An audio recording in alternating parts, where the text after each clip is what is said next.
வணக்கம் நேயர்களே, ஃபீபாவின் இன்றைய காலை தியானத்திற்காக உங்களை அன்புடன் வரவேற்கிறேன். வானமும் பூமியும் ஒழிந்து போகும், என் வார்த்தைகளோ ஒழிந்து போவதில்லை என்று கர்த்தராகிய தேவன் நமக்கு வாக்கு கொடுத்திருக்கிறார்.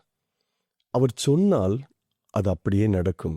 ஏனென்றால் அவரே தேவன், அவரே துதிக்கப்படத்தக்கவர், அதிசயமானவைகளை செய்கிறவர், பூர்வ காலங்களிலிருந்து ஆலோசனைகளை கொடுக்கிறவர், அவரே சத்தியமானவர், அவரே உறுதி உள்ளவர். அவருடைய வார்த்தையில் ஒன்றும் வெறுமையாய் போகாதபடி தான் சொன்னதை மகிமைப்படுத்துகிற தேவன் அவர்.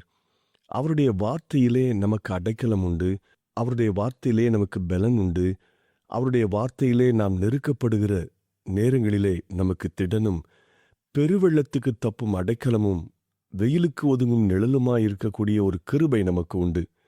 இன்று அநேகர் தான் வசிக்கிற இடங்களிலே பிற ஜனங்கள் மூலமாக இருக்கிற எதிர்ப்புகளை குறித்து அதிகமாய் கலக்கமுற்றிருப்பார்கள். தான் வசிக்கிற இடம் மட்டுமல்ல, தான் வேலை பார்க்கிற ஸ்தலத்திலும் உடன் பணியாளர்கள் மூலமாக, அதிகாரிகள் மூலமாக பல எதிர்ப்புகளை அவர்கள் சந்தித்து கொண்டிருப்பார்கள். அவர்களுக்கும் கர்த்தருடைய வார்த்தையிலே ஒரு வாக்குத்தத்தம் உண்டு. ஏசாயா 25வது அதிகாரம் 5வது வசனத்தில் இப்படி சொல்லப்பட்டிருக்கிறது: வறட்சியான இடத்தின் காங்கை மேகத்தினால் தணிவது போல அந்நியரின் மும்முரத்தை தணிய பண்ணுவீர்.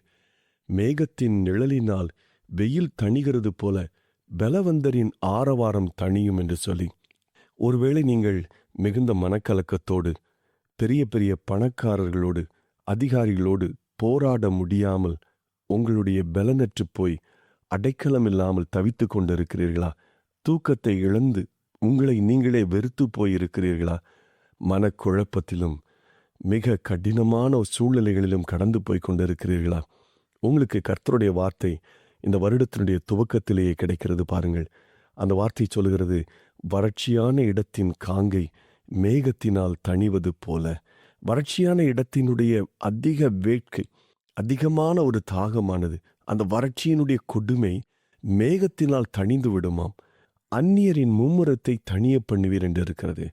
நமக்கு அந்நியர் மூலமாக பல விஷயங்களிலே எதிர்ப்புகளும் போராட்டங்களும் வந்து கொண்டிருக்கிறதா? நம்முடைய தேவனாகிய கர்த்தரை குறித்து சொல்லப்பட்டிருக்கிறது, அந்நியரின் மும்முரத்தை தணிய பண்ணுவீர். ஒருவேளை குடும்பத்துக்குள்ளேயே பிரச்சனையா? மகன், மகள், அது அந்நியராக இல்லாமல் இருக்கலாம். ஆனால் அவருடைய மும்முரத்தை தணிய பண்ணுகிற தேவன்.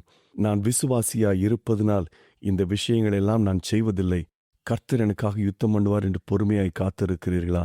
உங்களுக்கு எதிராயிருக்கிற மும்முரத்தை கர்த்தர் தணிய பண்ணுவார்.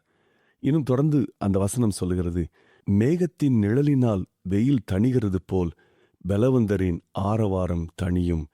பலவந்தருடைய ஆரவாரத்தை கேட்டு கலங்கி போயிருக்கிறீர்களோ? இந்த வார்த்தை சொல்லுகிறது, அந்த பலவந்தரின் ஆரவாரம் தணியும் என்று சொல்லி. யோசபாத்துக்கும் இதே போன்றுதான். பல தேசத்து ஜனங்கள் அவருடைய தேசத்தை சுற்றி அமர்ந்து போரிடுவதற்கு தயாராயிருந்தார்கள். அந்த செய்தியை கேட்டவுடன் யோசபாத் மிகவும் கலக்கமுற்றார். நம்முடைய தேவனாகிய கர்த்தர் யோசபாத்துக்கு எப்படி அவருடைய அந்நியரினுடைய மும்முரத்தை தணிய பண்ணினாரோ, அதே போல நம்முடைய வாழ்க்கையிலும் நம்முடைய அந்நியரின் மும்முரத்தையும் அவர் தணிய பண்ணுவார். விசுவாசிப்போமா? இந்த வார்த்தைகளை தொடர்ந்து சொல்லிக்கொண்டே இருப்போம். மேகத்தின் நிழலினால் வெயில் தணிகிறது போல. இந்த வார்த்தைகளை வாசிக்கும் பொழுது உங்களுக்கு இன்னொன்று ஞாபகத்தில் வருமே. இஸ்ரவேல் ஜனங்களை கர்த்தர் பகலிலே மேக ஸ்தம்பமாய் நின்று வெயில் அவர்களுக்கு சேதம் உண்டாக்காதபடி காத்து கொண்ட தேவன் அவர். அப்படி தம்முடைய நிழலினால் மறைத்த தேவன் நமக்கு எதிராயிருக்கிற பலவந்தரின் ஆரவாரத்தையும் தணிய பண்ணுவார். விசுவாசிப்போமா? இந்த வருடம் முழுவதும் நமக்கு சமாதானம் உள்ளதாய், நமக்கு சந்தோஷம் உள்ளதாய், கர்த்தர் தாமே நமக்கு எல்லா சூழ்நிலைகளிலும் மாற்றி தருவாராக. கர்த்தருடைய கிருபை இந்த வருடம் முழுவதும் நம்மை தாங்கட்டும். ஆமென். இன்றைய காலை தியானத்தில் பங்கேற்றமைக்காக நன்றி.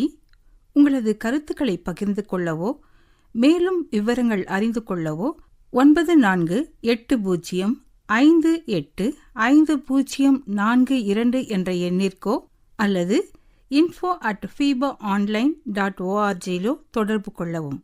தேவன் தாமே உங்களை ஆசீர்வதிப்பாராக. ஆமேன்.